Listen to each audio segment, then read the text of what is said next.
I'm interested to hear if you guys are more interested in one area of the presentation or not. We're going to be covering 3 topics: basic electronics, advocacy through fashion, and how to do those electronics and advocacy sessions in a classroom. We have a teacher from school, and actually, because younger kids are digital natives, we found that the same methods used in like a middle school, we use with our intro to hacker lessons in our space.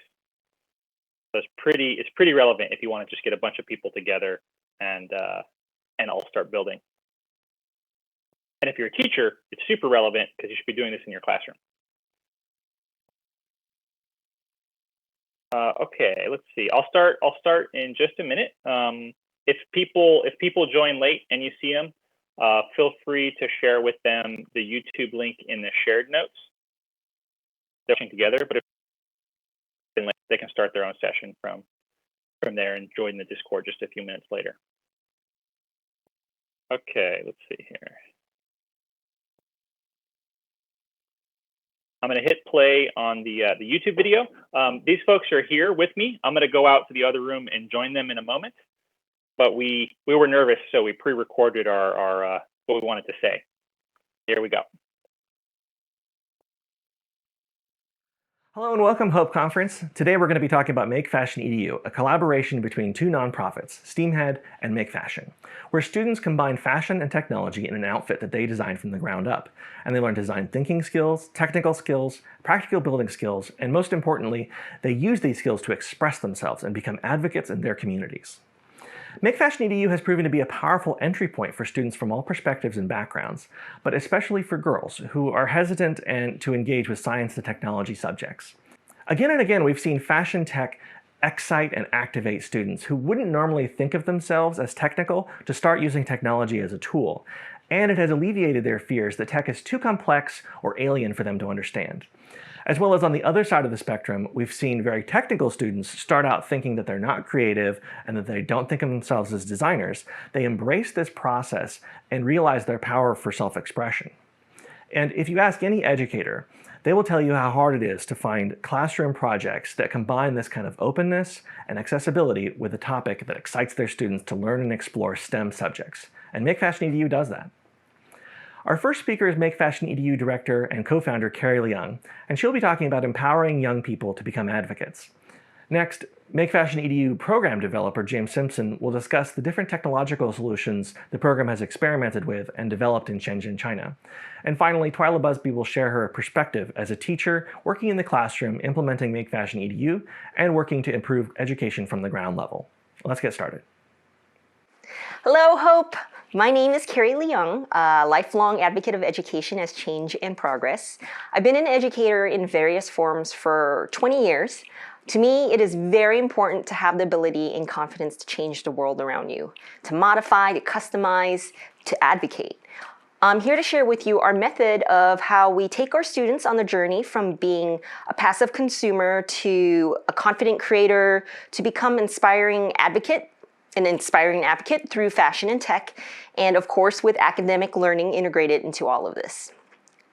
To quote, "Give me, you're tired, you're poor, your hollow masses yearning to breathe free." A 6th grader just pulled that quote out of nowhere, and she said it directly to me. And this was a member of a team that created this immigrant rights project. What they wanted to do was express this is why they're in America, and this is their version of America. And a member of this team shared their family story of incarceration because their father wanted better opportunities for their children. He took a risk, and it was worth it to them. And my students shared how it was difficult to cope with their father being absent, but also his incarceration was due to the fact that he wanted more for them. And so this was a project on MakeFashion EDU that really encapsulates what we try to do in terms of advocacy. Here's another project, and quote, this is a question my student posed. What does freedom actually mean for me and my family? What are my rights if this is allowed to happen repeatedly?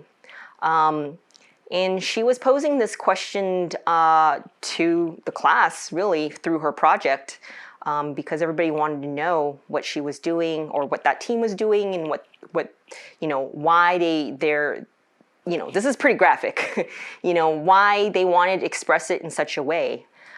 This team prompted a heavy but necessary conversation or a series of conversations, whether it was guided by the teacher myself or on their own within the class, and eventually it spread within the community. And so, it kind of begs the question, why is it important that our youth becomes advocates? I believe human beings want to do good. In my experiences as an educator, I have found that our youth yearn to contribute. They do not just want to be passive consumers of society. They want to be active participants in the world they live in. Sometimes they just don't know how or isn't given the opportunity to. They want the ability to shape their world and experiences of others in a meaningful way. They want the confidence to speak up for themselves, their needs as well as the needs of those around them. I found that they want to be empowered to make change and stand up for those that cannot, very similar to, I think, a lot of what we feel. That agency, ability, and confidence that I have found that our youth wants, that is advocacy. And yes, we build all of that, do all of that with academic learning. So, to touch upon it, why fashion? From zoot suits to the women's rights movement to the LGBTQ+ movement and the Black Panther movement, fashion has been proven a powerful tool to communicate values in an overt public way, as well as, when necessary, a discrete code. Our kids like to recall Hunger Games, the ones that have read it. Oh, it's like the Mockingjay. And so, fashion and what we wear is something that is, ubiquitous as human beings. So that's an easy platform for advocacy. So through our experiences, we've noticed a natural three-step evolution as our young advocates discover their voice and their power. So it starts with us providing them a safe harbor for exploration. A physical, mental, and emotional safe space is necessary. It can be a makerspace, a kitchen table, anywhere. Students just need to feel safe in order to be able to explore their own thoughts, feelings, and interests unbounded. Not just with themselves, but with their peers or anybody in that space, so that they can reflect. An example of this is Corbin. You can see Corbin here with his backpack. He has created a backpack for when cycling. So when cars get too close, it flashes red, and when there's a safe distance, it is a nice serene green. Corbin really found a way to engage in our makerspace. Corbin suffers from high anxiety due to his, extreme dyslexia. He had a hard time engaging with materials in school, or just sometimes just disengage. But in the makerspace, he was able to find and express himself in a safe way, and he was able to create something like this backpack. Lucas here, he has a story about being bullied because he's just interested in things that his peers thought wasn't cool. Lucas is an amazing artist, loves to design, loves clothes, with MakeFashion EDU and in his classroom and in the makerspace, it provided a safe space for him to explore his artistry and what he likes. And in fact, he does it so well, other people in the space come and ask him for advice. Lucas was really able to explore and express himself through this. And here you can see some of the things that he has created. So one, provide a safe harbor for exploration for your students. That's really important. Two, guide them to the resources to create. Right? Once the students discover their thoughts, we have to give them access to tools, knowledge, and resources to bring their ideas into the physical realm. Without those tools and that access and that coaching and support and mentoring, they're not able to, take their imagination into the real world to show. So here I have Haley. Me and Haley have had a long working relationship. And Haley is one of our oldest veterans of MakeFashion EDU. Here you can see her pictures of the runway. Haley hates math, hates science, just never thought she could do it, didn't think it was important. But she was exercising all these things, you know, when she wanted to create her skirt, when she wanted to create her projection hat. And, you know, upon reflection, she found that she can program. You know, she's a pretty apt block programmer now, and she can do circuitry. And she had a reason to apply math, you know, in creating her things. So, you know, Haley is much more confident in accessing tech and engineering and using science and math as tools to help her create what she wants. Here we have Angela. You know, Angela came a long way. Here's a clip of her working on her carousel dress, and she is programming a microbit to control servos because she wanted her cards and teacups to spin on her dress. I don't know. Is there more to say about that? Like, this is amazing. Angela is in the 4th grade. So we have 1, provide a safe harbor, 2, guide them to resources to create, and 3, this one to me is essential, and this is where we often lack, is we need to help our youth inspire others by giving them visibility on a public platform. I feel like this one's so important. How impactful is your work of advocacy if no one hears it? By definition, advocacy has to be public. Time and time again, I've seen students lack motivation because they feel it doesn't matter, Ms. Leung. Like, why am I doing this? Oftentimes in classrooms, we do the work, but we don't exhibit it to a larger audience. So are my students right? You know, I can say, hey kid, great work, but we don't have the time to share it with the world. I mean, by middle school, like, for all you middle school teachers out there, you know, they're thinking, yeah, my work matters, So give them a public platform. So our most visible platform for our young advocates is our runway event. Involves a separate venue. We invite the press. Attendance is beyond parents that provides proof to the students that they're truly being heard and that their work is meaningful. We also teach our young advocates the tools of multimedia and explore distribution channels within their communities, as well as using the distribution channels that we have on the MakeFashion EDU platform. So here is a proof of that. This is Ellington, and I'll let him speak for himself here.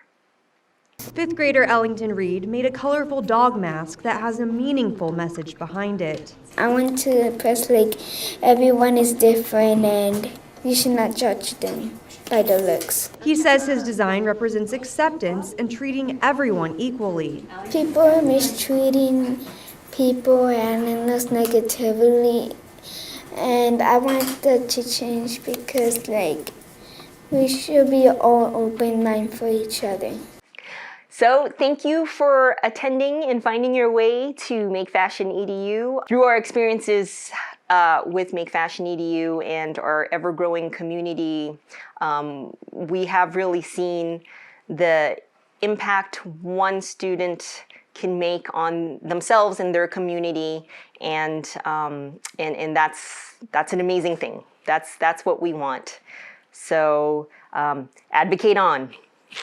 Hi, I'm James, and I'm going to talk to you about how we developed custom electronics for MakeFashion EDU, and I'm going to tell you the story of how we got there.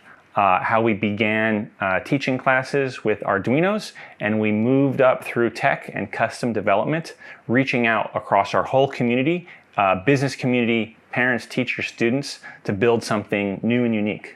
Let me first tell you about how we started bringing technology into the classroom. We started with Arduino, and it was really great. Grades 3 through 6 even. Students hooking up breadboards, doing burglar projects. And we quickly hit a ceiling in terms of the students' attentiveness and their dexterity at putting components into breadboards. But we still used it for a lot of different projects. Eventually, we discovered a lot of cool PCB kits and industrial electronics at Huaqiangbei. So we started using those, things like self-recording PCBs where you could speak for 30 seconds and it would record your voice and play it back. And those had to be soldered together. Or industrial LED lighting that we had big LED control systems for that kids could still use and we would integrate into projects. So after doing a lot of industrial LEDs, we got better relationships with Huaqiangbei providers and started looking at what types of stuff we could develop on our own. In the middle of that, we discovered microbits. So microbits were great. They were development boards with sensors already built into them, and they had MakeCode block programming. So we spent a bunch of time on block programming, allowing kids to control this stuff. Block programming was better than Arduino for classrooms. Not that students couldn't do the text programming for Arduino, but it was hard for teachers to walk around and be able to correct mistakes. You really have to read the code to figure out which parenthesis is missing or where a semicolon should go. With block coding, the teacher could look quickly, or also just, because it was developed for education, they also just refer kids to tutorials and help them find their own solutions and their own ways of getting their program running. So as we were getting deeper into coding and moving away from like soldering and stuff, we were also talking with LED factories about what types of different materials we could put together that'd be easy for kids to connect. We wound up with these RJ45 connectors, these big black kind of sharp connectors for LED strips, and these semi-industrial control systems. So not for like a 100-floor skyscraper, but maybe for like a 5-floor building. And that worked out pretty well for a lot of projects. And as we talked with the vendors at those stations, we were able to customize those pieces in just a little way. So a really good story is that we wanted to have USB tips instead of barrel jack connectors at the ends of these little LED controllers. And so we had to pay a little bit of extra, not much, but a little bit of extra to get those USB tips in. And those were really popular. So that vendor started selling USB tipped LED control boards to everybody else. And they became really popular. We wound up seeing them at a lot of different booths. And then our price fell down to regular price. So it was kind of a cool experience to be able to solve a problem that we had without worrying about like patenting or commercializing it as a project. It was such a small solution, but to be part of that ecosystem that could just take it up, absorb it, and then give advantages to everybody, including us and including our students. Once we got past that phase, we had gained some confidence, and at Steamhead's Makerspace, there had been a lot of people rolling through making custom PCBs. A lot of them were doing these as like art projects, you know, engineer artists, and we were fascinated by that. Eventually some people got towards doing KiCad tutorials. So special call out to Olivier and Casper, but a lot of other people. Thanks for sharing those skills with us. We wound up making a lot of kind of fun PCBs as our initial trials. And then we started thinking about modifying the stuff that we used in our classrooms. And so we started working in larger groups, talking about what types of problems kids had, where breakage points were on wearable electronics, and figuring out how to get stuff through. Being in Shenzhen is great. It took about 48 hours for us to send a KiCad file to a factory and get a big package of PCBs back, you know, $20. So we were able to make a lot of mistakes and quickly, and we're teachers, so we could take them straight to the classroom and figure things out. And that's a really important point, is we weren't just sitting with makerspace people and engineers figuring out how to solve these problems. We were bringing those boards to the classrooms, working with kids, and we were asking the kids, hey, how easy is this to put together? Like, where is this failing? What ideas do you have about how to make this easier? And so then we would bring that back, work on the design files, and do another iteration with the factory. That's how we got to a lot of the solutions that we use today. And we're still evolving them. So we still use a lot of block programming with microbit, and we get a lot of depth there. And then we use these custom PCB boards and get a lot of depth there. They're a little bit separate, but we're really enjoying it because we're able to bring a lot of technology and engineering to kids that don't self-identify as engineers, kids that don't like STEM stuff. But they're still able to use technology for different types of projects, to tell stories and to advocate for the things that they love. So whether it is block programming with a microbit, or building out circuits with a low amount of soldering, but still a heavy amount of customization in the classroom with students, they are able to pursue these two different forms of engineering, all while working on these MakeFashion EDU advocacy projects. So we're pretty happy about that, and it's actually attracted a lot of attention from local industry. So I think M5 Stack is a good example. They do these development boards that come in stacks, and you can brick them together. And I think they're used by folks that have serious aspirations to bootstrap their own projects, to develop prototypes that they eventually will bring to mass production. And so that company came to us and they helped us work on one project in particular. This girl wanted butterflies launching from her dress.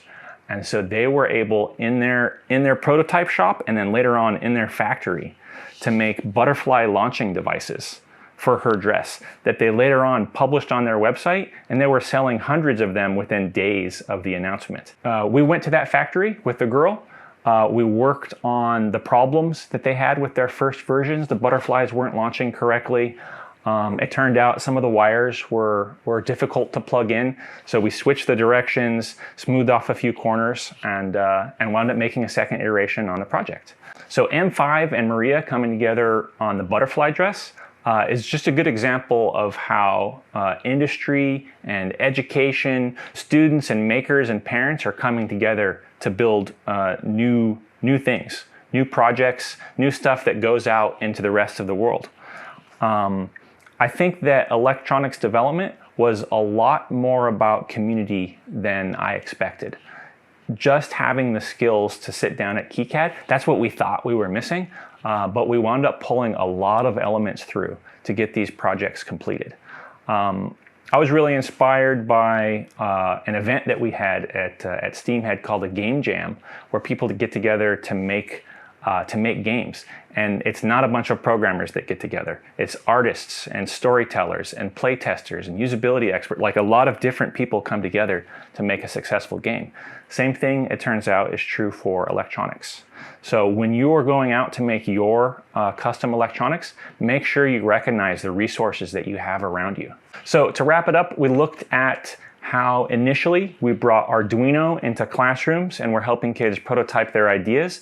And then we discovered microbit and block programming at the same time as we started working on custom PCB development. And we've taken those sort of in two different directions, making engineering and technology accessible by everybody, not just people who self-identify as engineers. And we did that through them, through our community, all providing feedback and input into these products.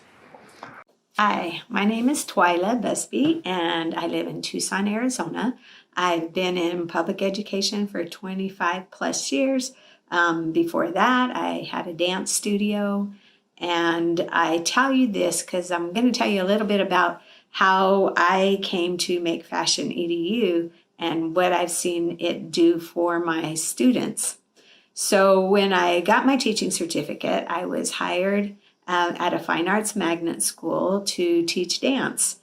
And we had a great art department, fine arts. We had band, orchestra, visual arts, dance, drama. We had everything and beautiful facilities. But what I started noticing is that students who would memorize whole scripts, put on plays, make beautiful music or artwork, or even with me that were creative dancers, were failing in their academic classes. And that just didn't seem right. We knew that the kids were capable. They just didn't, somehow they weren't motivated to do the things. So I'd been noticing this. And then one day the drama teacher came and said, you have got to see this. So she showed me a clip from Oprah in which they talked about High Tech High, which is in San Diego. So the next day, a couple of colleagues, a principal and myself, jumped in the car. We drove the 6 hours to San Diego and took a tour. And that's probably the first place that I'd ever heard of the term project-based learning. But I could see that this is the thing. This shows that what we do inherently in the arts, where students have creativity and they have choice and they have the opportunity to perform and show what they've done, they always have this goal in mind. That could happen within the academic world too, or on the academic side of the building. So we went back very excited. Not everybody jumped on the bandwagon as quick as those of us in the arts, but eventually I wasn't the dance teacher anymore. I became curriculum specialist, and we started converting our school to a more project-based learning. Now, at the time when we did performances or shows, concerts in our beautiful theater, it was standing room only. There was people would always come. There would be a lot of excitement. The students would feel it. They were glad to have everybody come and show it. But then none of the parents ever showed up for parent-teacher conferences when they had those. So we kind of tried to approach it this way. We are going to have a school-wide exhibition of learning. And so each of the teachers have got to come up with some way for students to show what they've learned, not just in the arts, but with an emphasis in the academics. So some teachers just jumped on that, and they felt free to create and have their students create. And other ones just, they didn't quite catch the vision, but they did something. So they didn't think anybody would come, but we opened the doors, and it was a super successful evening with students talking to their parents, talking to strangers about what they'd done and how they'd done it, what was hard, what was difficult, what they learned. So it was a very successful, and that just showed me that this idea that showing your work and talking about it gives kids that extra boost to want to do better. So fast forward a few years, and I went to China, which is where we met Carrie and Ben. And I don't know that I'd heard the term making before, but I knew DIY. We didn't have a lot of money in our program, and so we made our costumes. I had the kids sew and cut, and we made our props and from whatever things that we could find and do. So even when growing up, we'd always put things together. It was just kind of a DIY. Anyway, so that wasn't a big mindset change when we got to the idea of maker. For me, the electronics and the coding was something new, but I could certainly see the advantages of it, and combining that with traditional craftsmanship I could see it. So when after my first year of teaching, I became curriculum specialist again, and my friend was the principal, and we decided we're going to have a project-based school. So we did, and that's how we advertised it. And in that time, we came up with the slogan that every classroom a makerspace, because we wanted not just teachers to send their kids out to do with specialists, but as they're thinking about how they're going to show their learning, why not have those tools and the creativity mindset of the art teacher or the music or whatever. So we just wanted it to bring part of the classroom, not just the way it was separate, something on the side. So anyway, so we had presentations of learning and exhibitions of learning, and we would get 500 people to come, not just families, but other people would come, and we would make the school look different. We tried to reframe it so that the student work would be shown, and they wouldn't feel like it was another assignment in a classroom. So anyway, let me see. I retired from China, and I came back here to Tucson, and that lasted about 6 months before I got a little bit antsy. So I knew the principal of an elementary school. And so I asked him, can I, have anything for me to do? Can I have a job? And he's like, sure. What do you want to do? Well, I want to have a maker space, and this is what it is. And, at this time, this was 3 years ago, it started, making, and that was becoming more of an educational movement. So he was all for it, with the hopes that I could work with teachers and kids. So I started in February, and I got, ask everybody I know for donations. I bought a microbit so I could start learning. I'm still not a coder, but I sure know how to take other people's codes and copy it. And, to get I think that I shouldn't limit what kids can do. So if I can get them started and they have the materials there, then, why not let them go? So anyway, so I started in February, and in May we had our first Maker Faire. It was small, but it sparked some people, when I said, hey, just what do you like to do? Come and show us. So we had teachers who do woodworking. We had ones who like to recycle, and some got their class. We got a neighborhood group that did robotics. So it was just show, and it was fun. There was no competition involved. Everybody just came and talked and looked. And anyway, so from that spark, the next year, I had kids who would come before school, during lunch, after school, just to make things with cardboard. But by that time, Ben and Carrie had the first MakeFashion EDU runway show. And we're like, well, let's do that. Let's try that here in Tucson. So we got to work. I only had maybe one classroom teacher I was working with, and the rest were just kids that were coming. I invited a high school that was nearby, and they got really excited.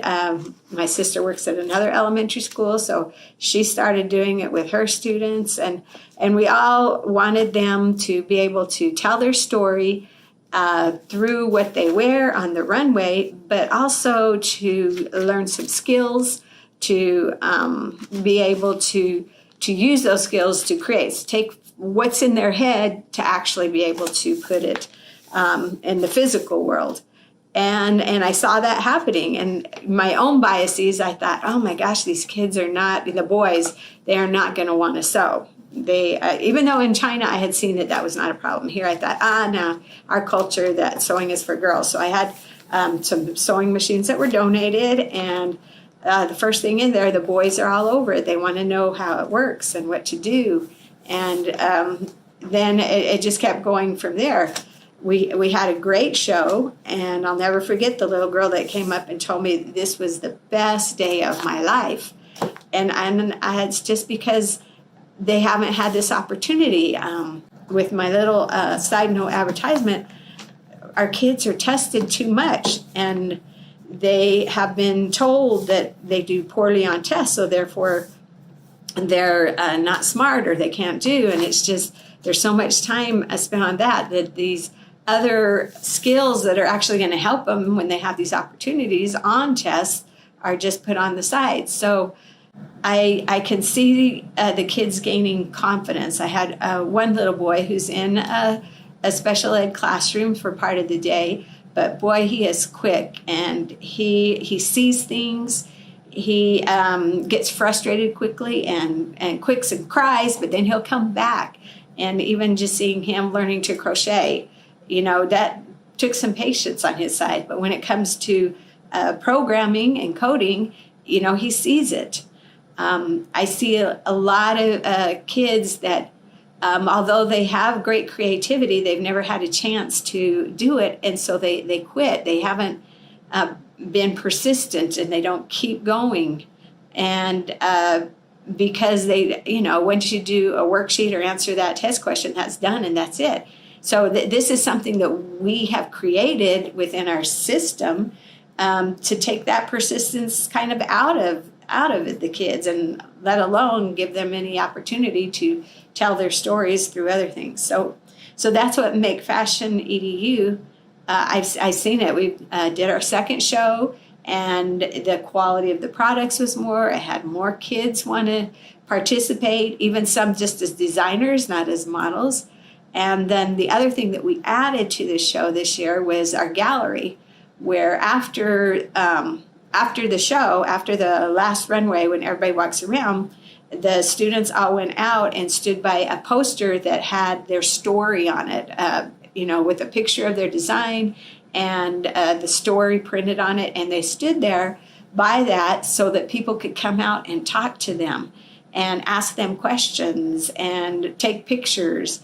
And it was a great success. I mean, I've learned through each of these shows and going to the one in China how to increase not only the quality of the show, but the excitement of the students, and to help them not get stuck doing the same things, but coming up with more and exciting to them and exciting to the audience pieces that they do.